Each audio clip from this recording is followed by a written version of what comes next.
My dear friends, as you know, the whole country and almost the whole world is affected by COVID-19 pandemic. All schools and colleges are closed according to government order. Therefore, in these circumstances, online teaching is necessary. We should also take interest seriously in these online classes for completing the syllabus on time.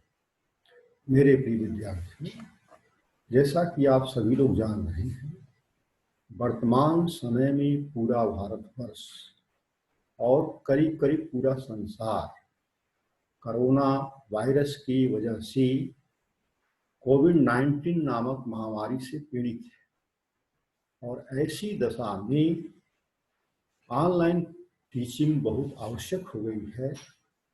और आप लोगों को यह सुझाव दिया जाता है कि आप लोग इन ऑनलाइन टीचिंग के तहत जो ऑनलाइन क्लासेस चल रहे हैं उसको आप लोग गंभीरता से लें, ताकि आप लोगों का जो सिलेबस है वो समय से पूरा हो सके। Today I want to teach you the first remaining portion, part 2 of the second chapter, biological classification. आज हम आप लोगों को बायोलॉजी के चैप्टर 2 का सेकेंड पार्ट पढ़ाना चाहते हैं, क्योंकि फर्स्ट पार्ट इसके पहले पढ़ाया जा चुका है और आज हम उसी के तहत उसका पार्ट 2 बताएंगे, पढ़ाएंगे, समझाएंगे। According to this teaching point, I will tell you the following remaining topics. जैसा कि इसके पहले हम लोग ये जान चुके हैं कि इस चैप्टर में कौन कौन से टॉपिक हमको पढ़ने हैं, तो लगभग हम समझते हैं कि 5-6 टॉपिक जो है इस चैप्टर में पढ़ना है, जिसमें से एक टॉपिक हम पहले टर्न पर ही इंट्रोडक्शन के साथ पढ़ चुके हैं। बाकी आज हम 2 टॉपिक पढ़ेंगे और ये दोनों टॉपिक जो हैं लॉन्ग टॉपिक्स हैं, इसलिए इसे आप ध्यान से देखें।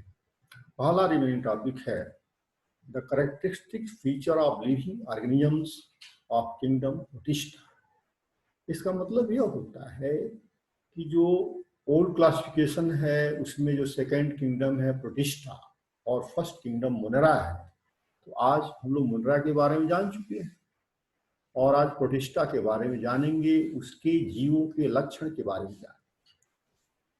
और जो तीसरा किंगडम है उसे फंजाई कहते हैं, the characteristic feature of living organisms of kingdom fungi. तो आज हम फंजाई के भी लिविंग ऑर्गेनिजम्स के बारे में जानेंगे, उसके लक्षण क्या है, उसके गुण क्या है। ये ध्यान देने की बात है कि ये जो भी क्लासिफिकेशन पढ़ाया जा रहा है यह ओल्ड क्लासिफिकेशन के तहत है, मॉडर्न क्लासिफिकेशन दूसरा है जो अगले चैप्टर में हम लोग पढ़ेंगे। तो इस पर कहीं कन्फ्यूजन नहीं रहना चाहिए आप लोगों को। स्टार्टिंग में हम ओल्ड क्लासिफिकेशन पढ़ते हैं और फिर नेक्स्ट 3rd और 4th चैप्टर में हम मॉडर्न क्लासिफिकेशन पढ़ते हैं।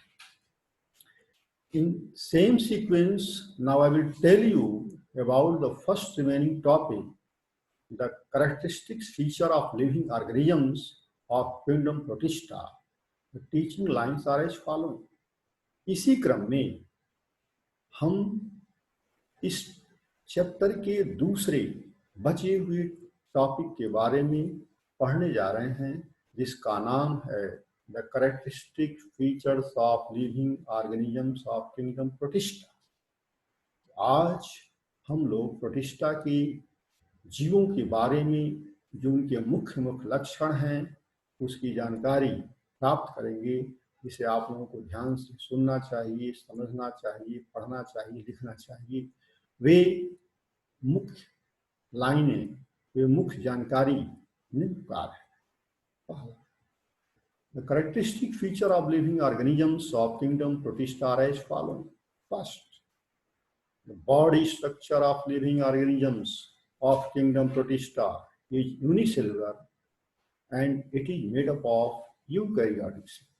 पहला जो इसका लक्षण है कि जो प्रोटिस्टा किंगडम के जो जीव हैं, चाहे वो प्लांट्स हो चाहे एनिमल्स हो, उनकी जो बॉडी होती है यूनिसेलुलर होती है। यूनिसेलुलर माने केवल एक सेल की बनी, और वह एक सेल जो होती है प्रोकैरियोटिक नहीं होती है, यूकैरियोटिक।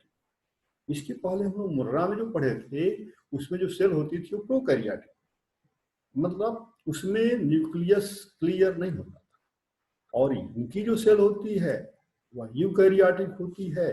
इसमें जो न्यूक्लियस होता है वह बहुत ही साफ और स्पष्ट होता है। अब आते हैं सेकंड पॉइंट पर। The cell wall of eukaryotic cell is not made up of cellulose. जैसा कि हम लोग जानते हैं कि जो प्लांट्स हैं, सब कुछ प्लांट्स के जो सेल वॉल होती है वो सेलुलोज की बनी होती है, लेकिन इसमें सारे जीवों की जो है जो सेल वॉल होती है और जो यूनिसेलुलर होते हैं, मतलब एक कोशिका के बने होते हैं, उनकी सेल वॉल सेलुलोज की नहीं बनी होती। और आप लोग जान लें कि जितने प्लांट्स हैं उनकी सेल वॉल सेलुलोज की बनी होती है, लेकिन इसमें सेल वॉल सेलुलोज की नहीं बनी होती। Third point, nuclear membrane is present. हाँ, लेकिन एक बात है कि चूंकि यूकैरियोटिक सेल है, इसमें न्यूक्लियर मेम्ब्रेन होती है, यानी कि सेल के अंदर well dignified nucleus is present. Cell के अंदर एक स्पष्ट रूप से केंद्रक दिखाई देता है। Fourth point, mode of nutrition is autotrophic और हेटरोट्रॉफिक। मतलब इस किंगडम के जंतुओं में जो न्यूट्रिशन होता है, जो पोषण होता है, वह या तो ऑटोट्रॉफिक होगा या तो हेटरोट्रॉफिक, मतलब दोनों प्रकार का होता है, ड्यू टू सनलाइट और विदाउट सनलाइट। तो मतलब अगर ऑटोट्रॉफिक होगा तो उसमें सनलाइट नेसेसरी होगी, और यदि हेटरोट्रॉफिक होगा तो उसमें सनलाइट नेसेसरी नहीं होगी। इस किंगडम के जो मेन ऑर्गेनिजम्स हैं उनके एग्जाम्पल्स इस प्रकार हैं, यूग्लिना, पैरामीशियम, इटिशियम। अब ध्यान देने की बात है कि आप कंफ्यूज नहीं होंगे कि आगे के जो क्लासिफिकेशन, जो मॉडर्न क्लासिफिकेशन पढ़ा जाएगा, उसमें यूग्लिना और पैरामीशियम को एनिमल्स में डाल दिया गया है। मतलब आगे का जो क्लासिफिकेशन आ रहा है बहुत वेल डेवलप्ड होगा, जिसे हम थर्ड और फोर्थ लेसन में पढ़ेंगे। थर्ड चैप्टर में हम प्लांट्स के बारे में विधिवत क्लासिफिकेशन पढ़ेंगे, और फोर्थ चैप्टर में हम एनिमल्स के बारे में विधिवत क्लासिफिकेशन पढ़ेंगे। इसमें कहीं कोई कंफ्यूजन नहीं होना चाहिए। यह जो पढ़ाया जा रहा है अकॉर्डिंग टू क्लासिफिकेशन, और यह चीज चैप्टर नंबर 2 में आपकी बुक में दिया हुआ है। In same sequence now I will tell you about the second remaining topic, the characteristics features of living organisms of kingdom fungi. The teaching lines are as follow. इसी क्रम में अब हम इस चैप्टर की जो तीसरे महत्वपूर्ण टॉपिक के बारे में जानकारी हासिल करेंगे, और वह तीसरा टॉपिक है the characteristic feature of living organism of kingdom fungi. The characteristics feature of living organisms of kingdom fungi are as follow. मतलब फंजाई किंगडम के जीवों का जो लक्षण है वह इस प्रकार है। First point, the body structure of the living organisms of kingdom fungi is multicellular and it is made up of eukaryotic cell। मतलब फंजाई के जो जीव होते हैं उनका जो बॉडी स्ट्रक्चर होता है मल्टी सेलुलर होता है। मेन बात यही है कि यह यूनिसेलुलर नहीं होते हैं, मतलब एक कोशिका के नहीं बने होते हैं, ये बहुत सी कोशिकाओं के बने होते हैं। इनका जो बॉडी स्ट्रक्चर होता है मल्टी सेलुलर होता है, यानी कि इनका शरीर बहुत सी कोशिकाओं का बना होता है। मल्टी सेलुलर माने बहुत सी कोशिकाओं वाला। और ये जो बहुत सी कोशिकाएं होती हैं प्रोकैरियोटिक नहीं होती हैं, यूकैरियोटिक होती हैं। मतलब इनमें well dignified nucleus is present, इसमें एकदम स्पष्ट न्यूक्लियस पाया जाता है।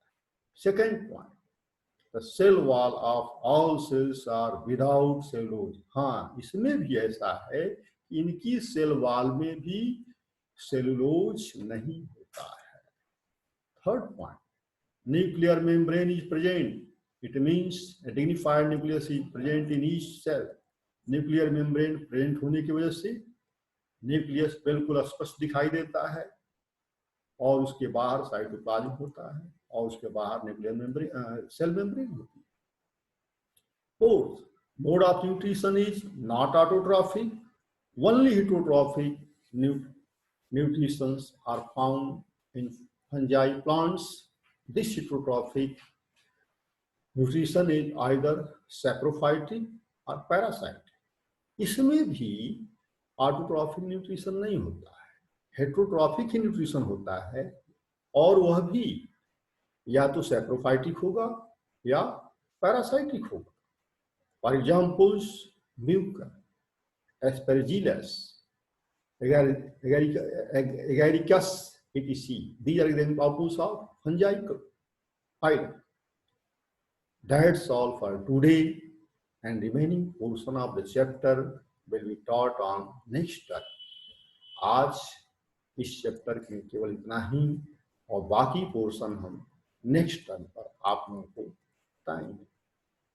My dear students, you should write the written matters in red color with the help of your smartphone or with the help of your laptop in your notebook for improvement of your spelling. मेरे प्रिय विद्यार्थियों, आप लोगों को चाहिए कि जो इसमें रेड कलर का जो टीचिंग मटेरियल है उसे आप लोग अपनी नोटबुक में नोट कर लें, और इसके लिए आपको अपना स्मार्टफोन और लैपटॉप इस्तेमाल करना पड़ेगा। ज़्यादा अच्छा है कि आप लोग लैपटॉप का यूज करें, क्योंकि लैपटॉप में हर चीज़ें बहुत स्पष्ट दिखाई देंगी, स्पष्ट सुनाई देंगी, जिससे आप लोगों को पढ़ने में लिखने में बहुत आसानी होगी। After that, you should also try to solve the MCQ and worksheet provided by your school app, or your solution will be online method with the help of your school app. जब यह आप red material note कर लें तो जो इसके साथ MCQ दिए जा रहे हैं, वर्कशीट दी जा रही है स्कूल ऐप के द्वारा, उसे आप ऑनलाइन मेथड से सॉल्व करने का प्रयास करें और विधिवत रुचि लेकर के सॉल्व करें, यह आपके हित में होगा। You should also solve these questions in your homework notebook for revision purpose. और ऑनलाइन जब सॉल्व कर लें तो इन चीजों को आप अपने नोटबुक में भी सॉल्व कर लें, ताकि 10 दिन 20 दिन बाद इसको आप रिवीजन करना चाहें तो आसानी से रिवीजन कर लेंगे। ये आपके लिए। My dear students, stay at home, be safe for coronavirus, and study with care. I thank you very much. Thank you.